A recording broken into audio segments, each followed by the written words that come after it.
नबी करीम सल्लल्लाहु अलैहि वसल्लम ने फरमाया कि बाज़ गुनाह ऐसे हैं कि जिनकी सज़ा आखिरत में मिलेगी, सही है, लेकिन कुछ ऐसे भी हैं कि आखिरत में तो मिलेगी लेकिन अल्लाह ताला दुनिया में भी उनकी सज़ा जारी फरमा देता है। और उनमें से एक वालिदैन के साथ बदसलूकी भी है।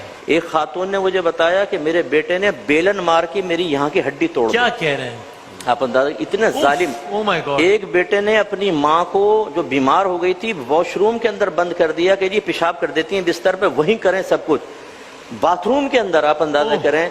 और उस आदमी का अंजाम ये मैंने देखा अपनी आंखों से। ये ऐसे कई वाकयात हो चुके हैं कि उसकी औलाद ने, बीवी ने तलाक ली, औलाद ने घर से बाहर निकाल दिया, वो पागल हो गया बिल्कुल ऐसा। ऐसी एक ससुर थे, ये तो खैर चलो मर्द का मामला है, बहू उसको मारती थी जूतियों से और बेटा देखता था, कुछ नहीं कहता था। जब उनके बच्चे पैदा हुए अल्लाह ने सब पागल औलाद अता फरमाई और वो ऐसे कि वो बच्चे जूतियां उठा के माँ और बाप को मारते थे। तो इससे ज़रा दर्स हासिल करना चाहिए। माँ बाप हमारे लिए कितनी अजियत और तकलीफ बर्दाश्त करते हैं। आज अगर माँ बाप का बिस्तर पे पेशाब निकल जाए हमारा मुंह बन जाता है, लेकिन हम देखें कि 4-5 साल तक हमने बिस्तरों पे कितना पेशाब किया, कितनी वोमिटिंग की, पोटी धुलाई माँ ने, किस कदर वो मेहनत करती है। मुझे अच्छी तरह याद है कि सर्दियों में कभी बिस्तर पे पेशाब निकल जाता था, छोटे होते ना बिल्कुल मुन्ना, लेकिन वो मेरे जहन में भी तक तस्वुर है। तो मेरी अम्मी उठा के उसको साफ करके उधर गीली जगह पे चादर बिछा के उस पर लिटाती थी, वो नींद खराब करके। तो ये इसका मतलब है कि माँ बाप ने इतनी कुर्बानियाँ दी हैं, इसीलिए उनके अल्लाह ताला ने कमा रब्बायानी सगीरा के अल्फाज इरशाद फरमाए कि जैसे उन्होंने बचपन में तुम्हें पाला ना, जरा उसका अब तस्वुर जहन में रखो। आज थोड़ा सा उनके दवा पे खर्च हो जाता है तो हम कहते हैं यार देखो इतना खर्चा हो गया।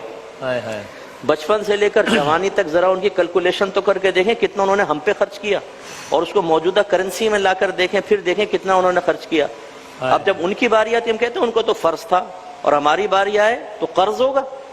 तो ये भी तो हम पे फर्ज है ना। सुना कि अगर ख्याल किया है तो किया है, लेकिन उसमें नया क्या किया है। दुनिया में अरबा लोग हैं, सबके माँ बाप ही करते हैं ना, तो उसमें ये कोई वो थोड़ी है। कोई की दूरी के लिए सिर्फ इतना मैं कहूंगा, अल्लाह ताला ये बात जानता नहीं जानता, इसके बावजूद उसने माँ बाप का एहसान याद दिलाया नहीं दिलाया। इसका मतलब ये हुआ कि अगर वो अपना फर्ज भी अदा कर रहे हैं तब भी उसमें पहलू एहसान को फरामोश नहीं कर सकते। सुभान अल्लाह, क्या कहना।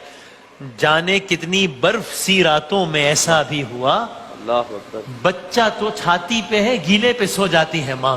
सुभान अल्लाह। मौत की आगोश में जब थक के सो जाती है माँ, तब कहीं जाकर रजा थोड़ा सुकून पाती है माँ।